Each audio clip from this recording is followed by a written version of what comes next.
Okay, hi guys, so this video is about where is the Perth market going? Are we about to fall off a cliff? Are we going to keep growing? What's happening? What do you do if you're about to buy a property or sitting on the fence thinking, is the market going to come back? Do I buy now and miss out on further growth? What should I do? Who knows? So, understanding the fundamentals of the property cycle is absolutely key so you can make the right decision. And this video is designed to help you out with that. So we're going to go through some fundamental aspects of how the property market grows and how that will work here in Perth, where we are in the market, and what kind of outcomes we can expect from that over the next 5 years. So let's get started.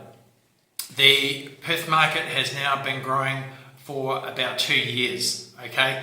So quite strongly. Last financial year it grew around about 24% according to CoreLogic. So are we in for more growth, or is the market going to start coming back? So to be able to answer those questions, we need to understand that capital cities in Australia go through a stair-step growth approach. So what happens is we normally get growth for about 7 years, roughly, give or take. It really depends on how strong the growth is. You can't just kind of throw a blanket over anything like this. It's not an exact science, but we're going to say around about 7 years. And then you'll probably have something like 12 years or so where the market tapers off and it just recovers from that strong growth over a period of time. But it'll go kind of bobble along the bottom there for some time until it gets to the next point where it goes into those next 7 years or so again, where it goes into the strong growth cycle. So it acts like a stair step. It kind of goes like this.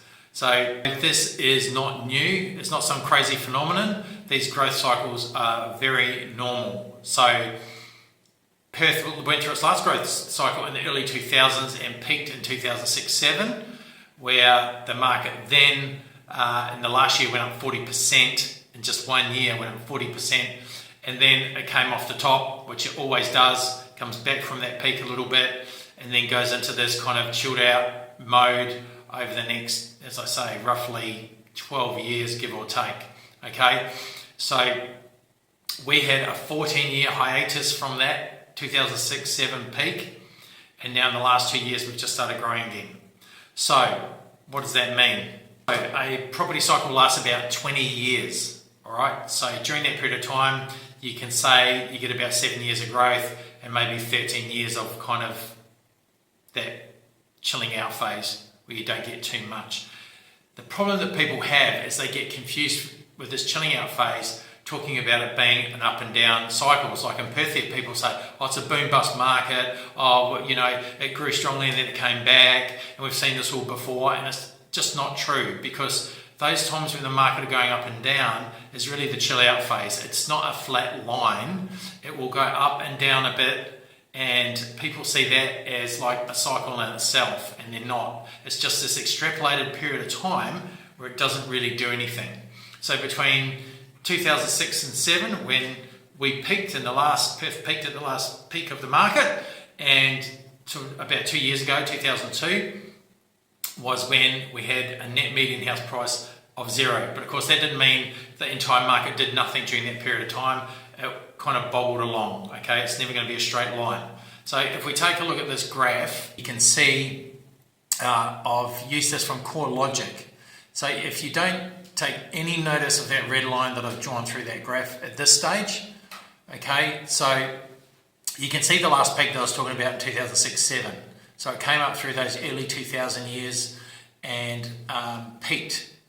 And then the period where it is the flat stair step, where, like when you step on the tread of a stair, is that red line that I've drawn through there. Now you can see that the market went up and down during that period of time, but it really isn't doing anything, because the net result through that red line is 0 between roughly April, or a little bit later than that, April 06, through to, what's that, about April 2021, nothing, net 0 in terms of median house price growth.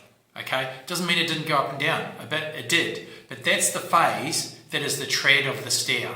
Okay, the flat part. It's not doing anything. People look at these up and down parts thinking they're the cycles. So when you can see that that dark blue line broke the red line in around April 2014 for a few years there, it just popped up. That's when we had the mining boom.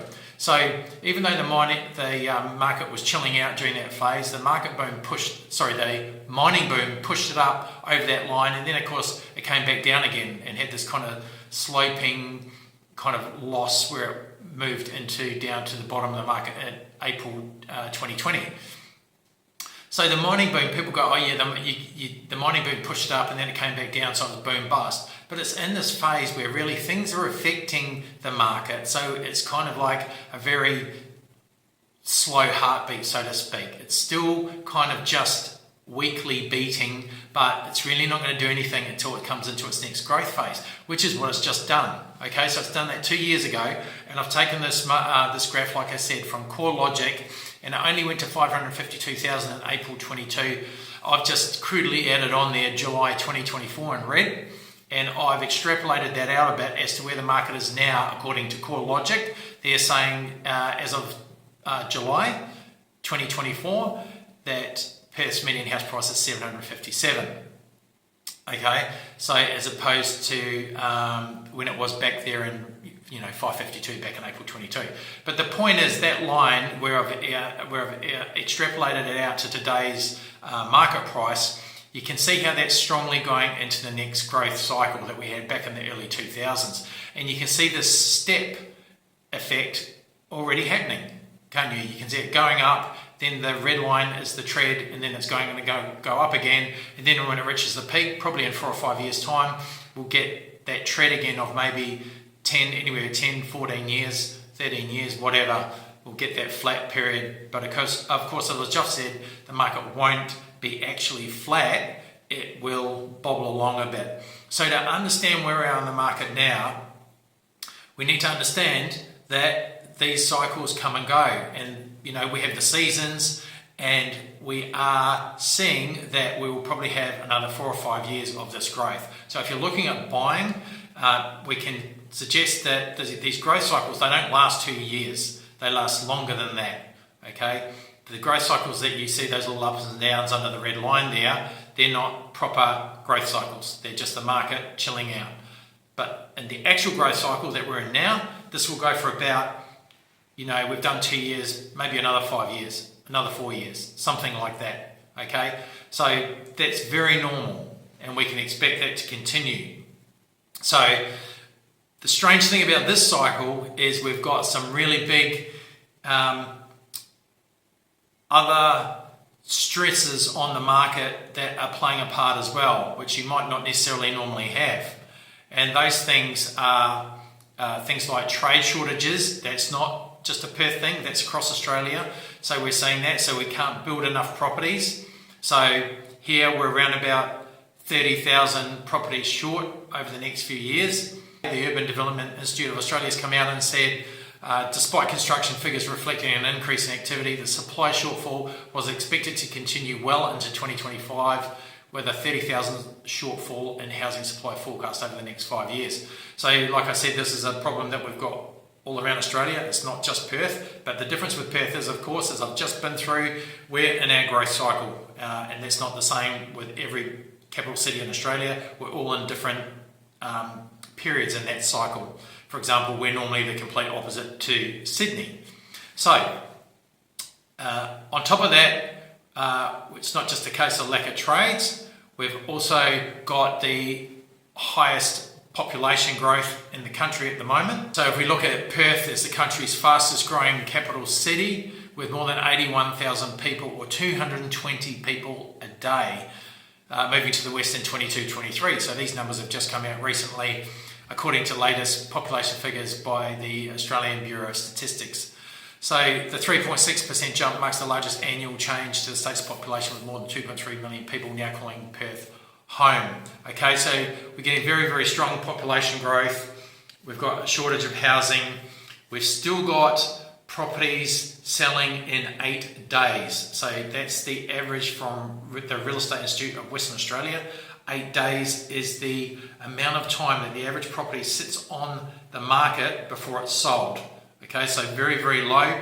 We've still got incredibly low listings, less than 3,000. Listings are now about, I think it's 2,700. So that includes land, apartments, houses on a block. It includes everything. So super low. So just to put that into some kind of context, that's normally around about 12 to 14,000 for a fair market. So incredibly low stock.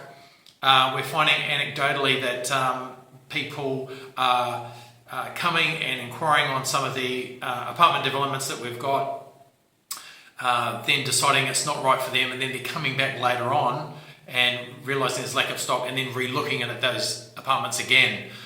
From a price perspective, the other day we had a developer increase pricing on one of the developments that we've got. The pricing went from $575 for a 1-bedroom unit, increased it $50,000 to $620, around I think it was $622.5, and sold one of those last week. So literally overnight, 50 grand. So this is what I'm talking about. If you want to be exposed to the market, probably now's the time to do it. But the point of this video really is, depending on what you're doing, you can hopefully make a more informed decision based on where the market is going, where we are in the market, so that you understand whatever it is you need to do to be able to do it. So anecdotally, I can tell you also that the inquiry that we're getting is far more, can I say, bullish in terms of people actually making decisions. So it's interesting to see how people react as the market changes and as they become aware of what's happening as well. So this isn't going to be something that finishes anytime soon, unfortunately for some people, fortunately for a lot of other people, because of course most of Australia's wealth is tied up in housing, and a lot of people will make a lot of money in the Perth market over the next few years. So I hope you got something out of that video. I hope that makes sense. If you want to like and subscribe, and you'll keep up to date with all the videos that I'm doing, trying to help you out with the market, showing you some of the stock that we've got available. And if you're interested in doing anything, just get in touch.